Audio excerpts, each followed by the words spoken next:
ನಾವು ಸ್ಯಾಟ್ಸಲ್ಲಿ ಮೊದಲು ಮಾಡಬೇಕಾಗಿರ್ತಕ್ಕಂಥ ಮೊದಲನೇ ಕೆಲಸ ಏನಪ್ಪ ಅಂದರೆ, ಇವಾಗ ನೀವು ಸ್ಯಾಟ್ಸ್ ಓಪನ್ ಮಾಡಿಕೊಂಡ್ರೆ ಮೊದಲಿಗೆ ಒಂದು ನೋಟಿಫಿಕೇಶನ್ ಬರ್ತಾ ಇದೆ. ಏನಿಲ್ಲ ಅಂತಂದರೆ, kindly complete the nominal roll student remark before 20th March ಅಂತ ಇದೆ.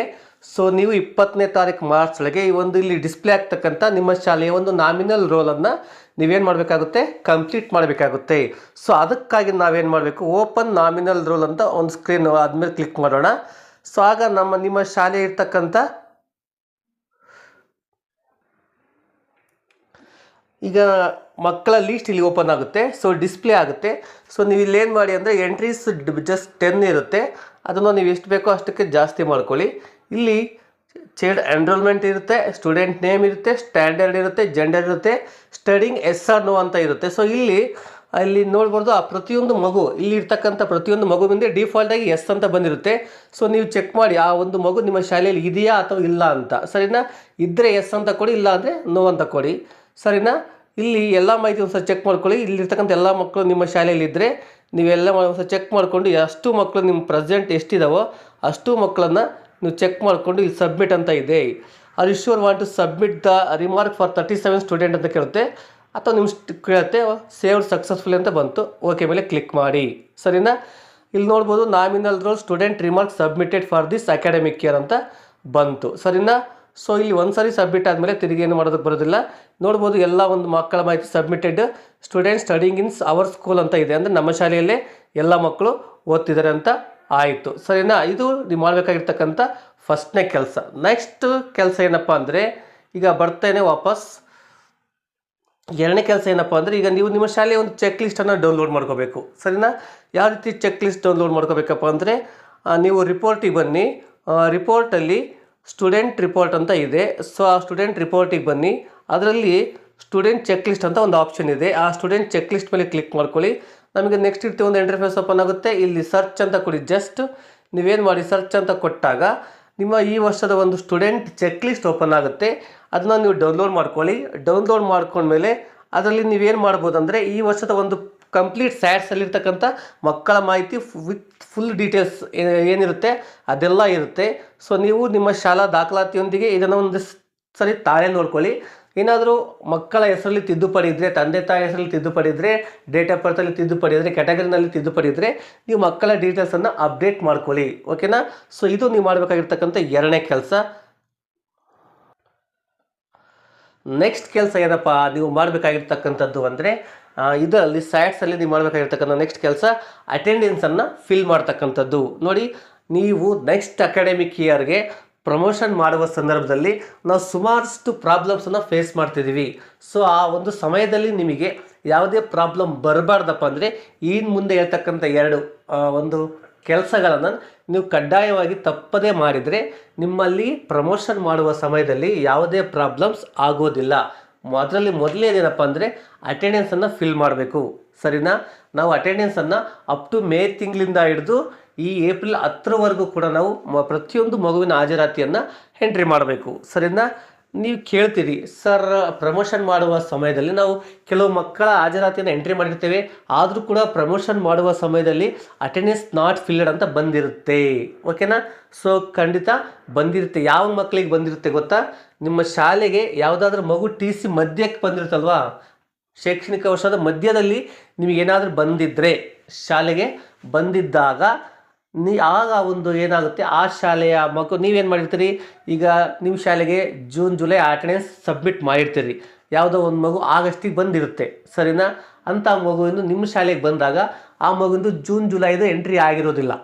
ಆಗ ಏನಾಗುತ್ತೆ, ಅಂಥ ಮಗು ಪ್ರಮೋಷನ್ ಮಾಡುವ ಸಮಯದಲ್ಲಿ ಏನಾಗುತ್ತೆ, ಆ ಮಗುವಿಂದು ಅಟೆಂಡೆನ್ಸ್ ನಾಟ್ ಫಿಲ್ಡ್ ಅಂತ ಬರುತ್ತೆ.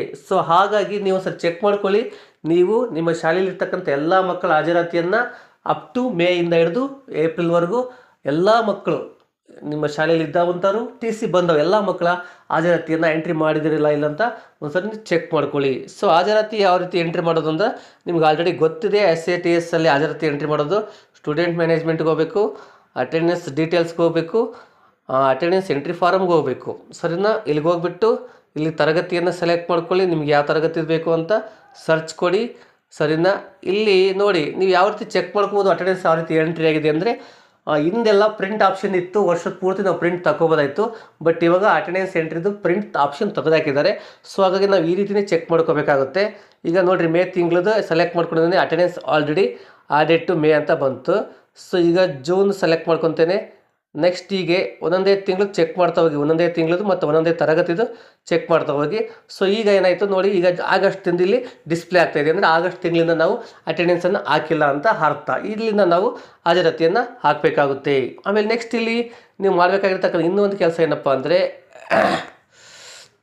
ಇಲ್ಲಿ ವರ್ಕಿಂಗ್ ಡೇಸ್, ಕೆಲವ್ರು ಏನು ಮಾಡ್ತಾರೆ, ಈ ವರ್ಕಿಂಗ್ ಡೇಸ್ ಎಷ್ಟಿರುತ್ತೋ ಅಷ್ಟೇ ಬಿಟ್ಬಿಡ್ತಾರೆ, ಸರಿನಾ. ಆ್ಯಕ್ಚುಲಿ ವರ್ಕಿಂಗ್ ಡೇಸ್ ಅಂದರೆ ನಿಮ್ಮ ಶಾಲೆ ಎಷ್ಟು ಆ ತಿಂಗಳಲ್ಲಿ ಎಷ್ಟು ದಿನ ನಡೆದಿರುತ್ತೋ ಅಷ್ಟು ವರ್ಕಿಂಗ್ ಡೇಸನ್ನು ಹಾಕಬೇಕು, ಓಕೆನಾ. ಅಲ್ಲಿ ಔಟ್ ಆಫ್ ಔಟ್ ಇರ್ತದೆ ಡಿಫಾಲ್ಟಾಗಿ, ಬಟ್ ಅದನ್ನು ಹೇಳಬಾರ್ದು. ನಿಮ್ಮ ಶಾಲೆ ನೈಜವಾಗಿ ಎಷ್ಟು ದಿನ ನಡೆದಿರುತ್ತೆ ಆ ಒಂದು ತಿಂಗಳಲ್ಲಿ ಆ ಒಂದು ವರ್ಕಿಂಗ್ ಡೇಸನ್ನು ಇಲ್ಲಿ ಎಂಟ್ರಿ ಮಾಡಿ, ಮತ್ತು ಪ್ರತಿಯೊಂದು ಮಗುವಿನ ಹಾಜರಾತಿನ ಎಂಟ್ರಿ ಮಾಡಿಬಿಟ್ಟು ಸಬ್ಮಿಟ್ ಮೇಲೆ ಕ್ಲಿಕ್ ಮಾಡಬೇಕಾಗುತ್ತೆ. ಇದು ಅಟೆಂಡೆನ್ಸ್ ಎಂಟ್ರಿ ಮಾಡ್ತಕ್ಕಂಥದ್ದು, ಸರಿನಾ. ಒಂದು ವೇಳೆ ನೀವು ಅಟೆಂಡೆನ್ಸ್ ಎಂಟ್ರಿ ಮಾಡಿದಾಗ ಬೈ ಮಿಸ್ ಆಗಿ ಏನಾದರೂ ತಪ್ಪಾಗಿ ಮಿಸ್ಸಾಗಿ ಅಟೆಂಡೆನ್ಸನ್ನು ಎಂಟ್ರಿ ಮಾಡಿದ್ದಾರೆ, ಅದನ್ನ ಯಾವ ರೀತಿ ಡಿಲೀಟ್ ಮಾಡಬೇಕು ಅಥವಾ ಅಪ್ಡೇಟ್ ಮಾಡಬೇಕು ಅಂತಲೂ ನಾನು ನಿಮಗೆ ತೋರಿಸ್ತೇನೆ. ಹೇಗೇನು ಎಲ್ಲಿಗೆ ಬನ್ನಿ ಅಂತಂದರೆ, ಸ್ಕೂಲ್ ಮ್ಯಾನೇಜ್ಮೆಂಟ್ ಕ್ಲಾಸ್ 1 to 10 ಬನ್ನಿ.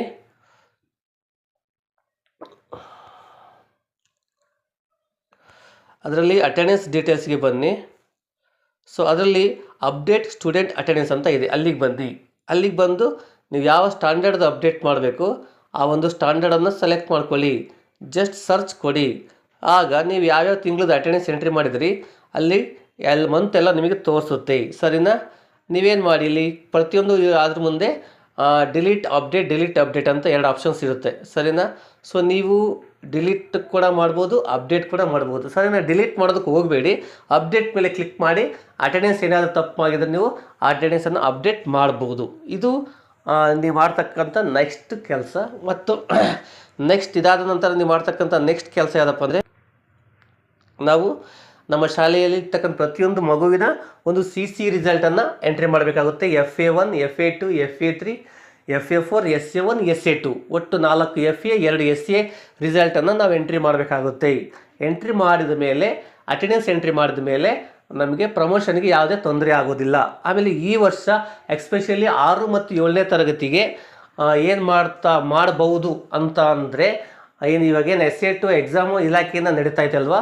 ಸೊ ಆ ಮಕ್ಕಳಿಗೆ ಮಾತ್ರ ಸದ್ಯಕ್ಕೆ ಅಂಕಗಳನ್ನು ಎಂಟ್ರಿ ಮಾಡೋದಕ್ಕೆ ಅವಕಾಶವನ್ನು ಕೊಡ್ಬೋದು ಅಂತ ನನ್ನ ಅನಿಸಿಕೆ. ಮೇ ಬಿ ಕೊಡ್ತಾರೆ ಅನಿಸುತ್ತೆ. ಸೊ ಹಂಗೇನಾದರೂ ಆದರೆ ಅದ್ರ ಬಗ್ಗೆ ನಾನು ಮುಂದಿನ ದಿನಗಳಲ್ಲಿ ಮಾಹಿತಿಯನ್ನು ಕೊಡ್ತೇನೆ. ಸದ್ಯಕ್ಕೆ ಗ್ರೇಡ್ ಎಂಟ್ರಿ ಮಾಡೋದಕ್ಕೆ ಅವಕಾಶ ಇದೆ. ನೀವೇನು ಮಾಡಿ, SA2 ಬಿಟ್ಟು ಉಳಿದ ಎಲ್ಲ ಎಕ್ಸಾಮ್ಗಳ ಒಂದು ಗ್ರೇಡನ್ನು SA1 ಎಲ್ಲ ಒಂದು ಗ್ರೇಡನ್ನು ಎಂಟ್ರಿ ಮಾಡ್ಕೊಳ್ಳಿ. ಸೊ ನೀವು ಗ್ರೇಡ್ ಎಂಟ್ರಿ ಮಾಡಿದ್ಮೇಲೆ ನೀವು ಚೆಕ್ ಮಾಡ್ಕೋಬೇಕು ರಿಪೋರ್ಟಲ್ಲಿ ಹೋಗಿ. ಯಾವ ರೀತಿ ಚೆಕ್ ಮಾಡೋದು, ನೀವು CC ರಿಸಲ್ಟ್ ಎಂಟ್ರಿ ಮಾಡಿದ್ರಂತ ನಿಮಗೆ ಅದನ್ನು ತೋರಿಸ್ತೇನೆ. ರಿಪೋರ್ಟಿಗೆ ಬನ್ನಿ, ಅದರಲ್ಲಿ MIS ರಿಪೋರ್ಟ್ ಅಂತ ಇದೆ, ಅಲ್ಲಿಗೆ ಬನ್ನಿ. ನೆಕ್ಸ್ಟ್ ಇದರಲ್ಲಿ ಎರಡನೇ ಆಪ್ಷನ್ ಇದೆ ನೋಡಿ, ರಿಸಲ್ಟ್ ಮಾನಿಟರಿಂಗ್ ರಿಪೋರ್ಟ್ ಅಂತ, ಅಲ್ಲಿಗೆ ಬನ್ನಿ. ಅಲ್ಲಿಗೆ ಬಂದುಬಿಟ್ಟು ಇಲ್ಲಿ ಆಲ್ ಅಂತ ಇರುತ್ತೆ, ನೀವು ಯಾವುದಾದ್ರೂ ಒಂದು ತರಗತಿನ ಸೆಲೆಕ್ಟ್ ಮಾಡ್ಕೊಳ್ಳಿ, ಸರ್ಚ್ ಕೊಡಿ.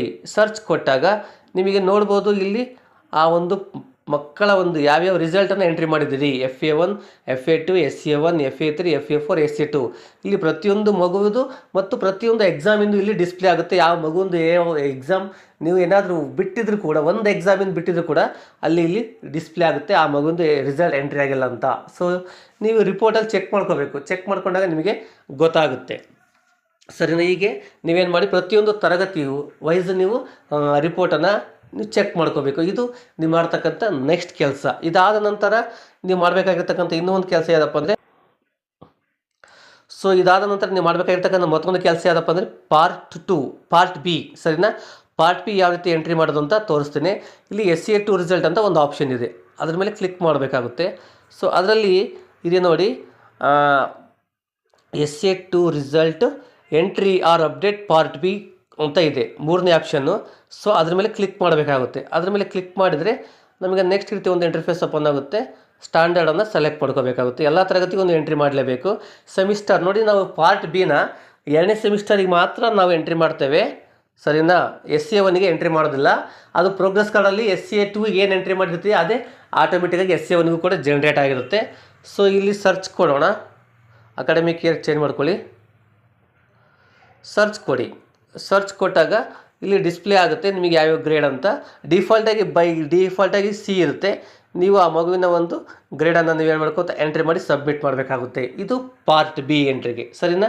ಸೊ ಇದಿಷ್ಟು ನೀವೇನು ಮಾಡಬೇಕಾಗುತ್ತೆ, SATS ಅಲ್ಲಿ ನೀವು ಸದ್ಯಕ್ಕೆ ಇಷ್ಟು ಕೆಲಸಗಳನ್ನು ಮುಗಿಸ್ಕೊಂಡ್ರೆ ನಿಮಗೆ ನೆಕ್ಸ್ಟ್ ಅಕಾಡೆಮಿಕ್ ಇಯರ್ಗೆ ಸ್ಯಾಟ್ಸಲ್ಲಿ ಯಾವುದೇ ರೀತಿಯ ಪ್ರಾಬ್ಲಮ್ಸು ಆಗೋದಿಲ್ಲ. ಓಕೆ, ಸೊ ಇವಿಷ್ಟು ಕೆಲಸಗಳನ್ನು ನೀವು ವಿತಿನ್ ಟೈಮ್ ಒಳಗೆ ಮುಗಿಸ್ಕೊಳ್ರಿ. ಯಾಕಂದರೆ ನೆಕ್ಸ್ಟ್ ಇಯರಿಂದ AI ರೆಕಗ್ನೈಸ್ಡ್ ಹಾಜರಾತಿ ಬರೋದ್ರಿಂದ ಮೇ ಬಿ ಈ ವರ್ಷ ಬೇಗ ಪ್ರಮೋಷನ್ನು ಅಡ್ಮಿಷನ್ಸ್ ಎಲ್ಲ ಬಿಡ್ಬೋದು. ಸೊ ಹಾಗಾಗಿ ಆದಷ್ಟು ನೀವು ವಿತಿನ್ ಎಕ್ಸಾಮ್ ಆದ ತಕ್ಷಣ ಏನೇನು ಕೆಲಸಗಳಿದ್ದಾವೆ, attendance, CC result, nominal roll ಏನೇನಿದ್ದಾವೆ ವಿತಿನ್ ಟೈಮಲ್ಲಿ ಎಲ್ಲ ಕೆಲಸಗಳನ್ನು ಮಾಡಿಕೊಂಡ್ರೆ ನೆಕ್ಸ್ಟ್ ಮೂಮೆಂಟಲ್ಲಿ ನಾವು ಸರ್ವರ್ ಇಶ್ಯೂಸು ಅದರಿಂದ ತಪ್ಪಿಸ್ಕೊಳ್ಳೋದು ಸರಿಯಾಗುತ್ತೆ. ಓಕೆನಾ? ಇದಿಷ್ಟು SATS ಅಲ್ಲಿ ನಾವು ಮಾಡಿ ಮುಗಿಸಬೇಕಾದ ಕೆಲಸಗಳು. ಈ ಒಂದು ಮಾಹಿತಿ ನಿಮಗೆ ಇಷ್ಟ ಆಯಿತು ಅಂದ್ಕೊತೀನಿ. ಆಗಿದ್ದರೆ ದಯವಿಟ್ಟು ಒಂದು ಲೈಕ್ ಕೊಡಿ, ಕಮೆಂಟ್ ಮಾಡಿ, ಶೇರ್ ಮಾಡಿ. ಇದೇ ರೀತಿಯ ಮಾಹಿತಿಗೆ ನಮ್ಮ ಸ್ಯಾಟ್ ಸೊಲ್ಯೂಷನ್ ಯೂಟ್ಯೂಬ್ ಕನ್ನಡ ಚಾನಲ್ಗೆ ಸಬ್ಸ್ಕ್ರೈಬ್ ಆಗೋದನ್ನು ಮರಿಬೇಡಿ. So thanks for watching. ಧನ್ಯವಾದಗಳು.